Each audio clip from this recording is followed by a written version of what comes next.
De volta com o programa Ponto de Vista, o entrevistado de hoje é o vereador Issa Abraão. Issa, você tem um projeto de lei que prevê medidas de combate ao bullying. Hoje esse é um assunto que está na moda, todo mundo fala de bullying de manhã, de tarde, de noite, principalmente depois do que ocorreu no Rio de Janeiro, aquela tragédia daquele rapaz que entrou na escola e acabou matando várias crianças.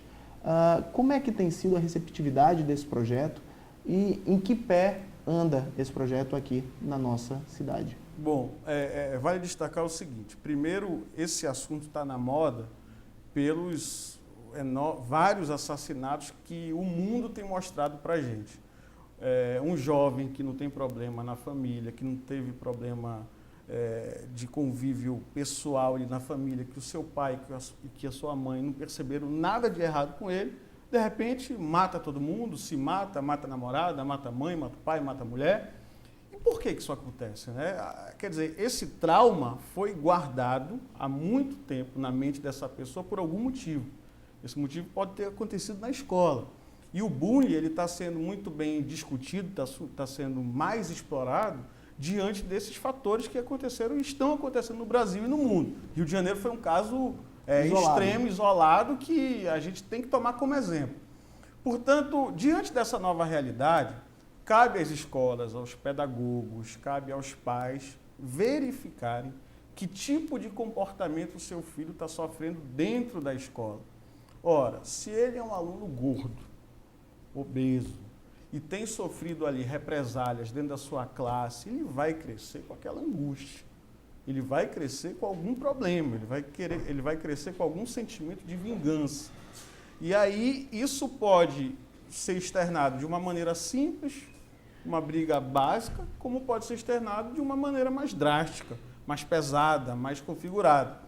E, diante de todos esses fatos, nós nos reunimos na Câmara Municipal, eu apresentei esse projeto para diminuir, tentar verificar onde acontecem esses casos previamente, para evitar que a medida não seja repressiva, e sim preventiva. A ideia do projeto é exatamente esse: avaliar cada aluno, avaliar o comportamento pessoal dentro da escola, para que a direção da escola tome medidas preventivas para que aquele aluno não venha se tornar alguém de alta periculosidade daqui a algum tempo. Falando um pouquinho desse projeto, surgiu da onde? Você chegou a sofrer bullying Sim, na escola? Sim, sofri. Eu estudava no La Salle e aí eu lembro... Porque na época, quando eu sofri, eu não sabia que era bullying. Eu tinha 10 anos de idade. Mas na época eu era muito gordo. 10 anos, 11 anos de idade, meus amigos brincavam, tiravam sarro com a minha cara. Então eu sofri e isso me revoltava, né? Só que uma pessoa revoltada, mas sem força para reagir. E eu lembro uma vez que dentro de um ginásio, uma laçalheda que tinha na época na escola, dentro de um ginásio eu estava tomando refrigerante, na época eu tomava refrigerante, e aí um colega meu de sala puxou o refrigerante da minha mão sem pedir. E aí toda a minha agressividade acumulada foi revelada naquele momento. Que aí eu briguei, acabei brigando com ele, empurrei ele pelas escadas do ginásio e fui inclusive punido por isso, né, corretamente pela direção da escola. Mas a minha agressividade não foi só pelo fato de ele ter tomado refrigerante ali, é porque eu já vinha acumulando um certo trauma. É o caso do gordinho da internet. O gordinho da internet, o Obama já passou por bullying, a Gisele Bündchen foi chamada de girafa, não é verdade? E hoje é uma bela de uma mulher. Então, existem casos que você consegue consertar na adolescência e na fase adulta. Outros não, são mais extremos e provocam assassinatos, e provocam problemas absurdos no nosso país. É a forma de como a pessoa acaba recebendo o problema. Falando um pouquinho da parceria, você está propondo uma parceria com o PROCON para fiscalizar algumas leis. Como é que está ocorrendo essa parceria? Tá, eu vou responder a tua pergunta, mas antes fazendo um pequeno preâmbulo.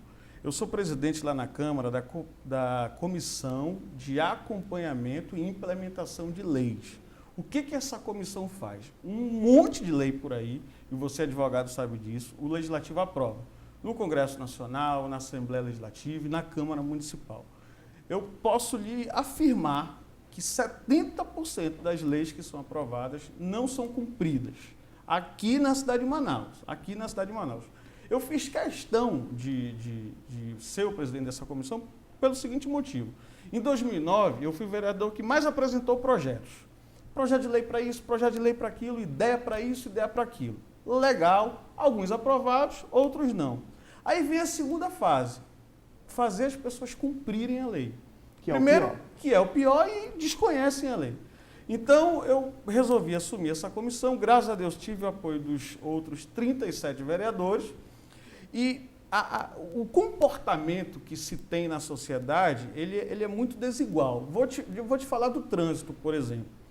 No trânsito, a gente tem ali deveríamos ter no trânsito uma certa igualdade de relações, porque o trânsito é um local público, não importa quem é maioria e quem é minoria, todo mundo deve ser respeitado.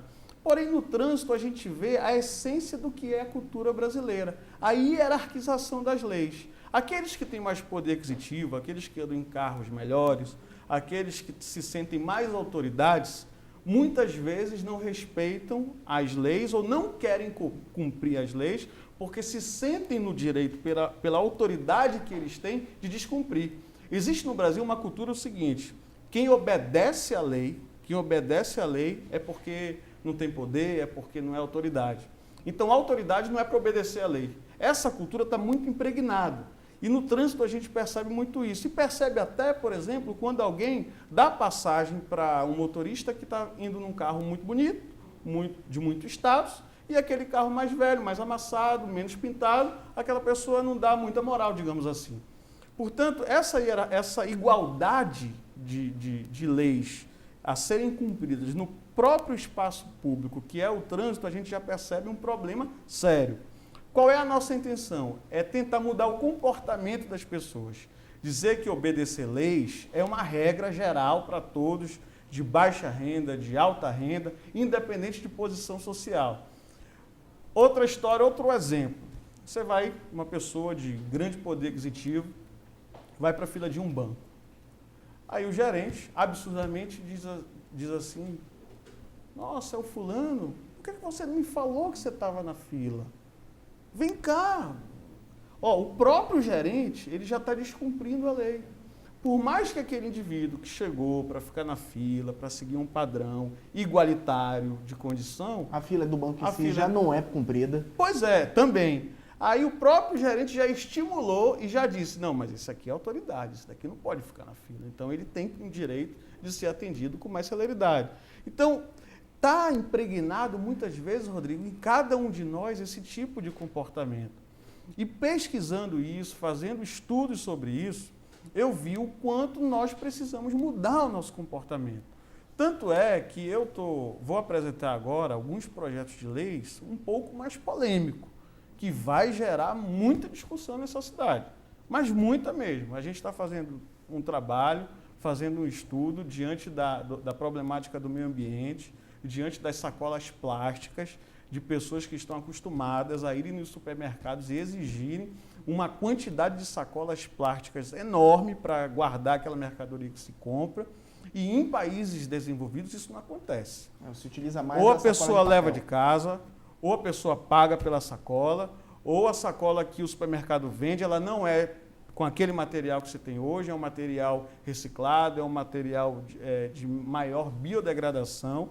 Portanto, esse comportamento, se a gente quer melhorar a qualidade de vida das pessoas, se a gente quer melhorar o relacionamento de cada um de nós, já que nós vivemos numa cidade, vivemos em conjunto, a gente tem que começar a mudar o comportamento dentro de casa. Ok, fazer agora só um pequeno intervalo, volto já com o programa Ponto de Vista.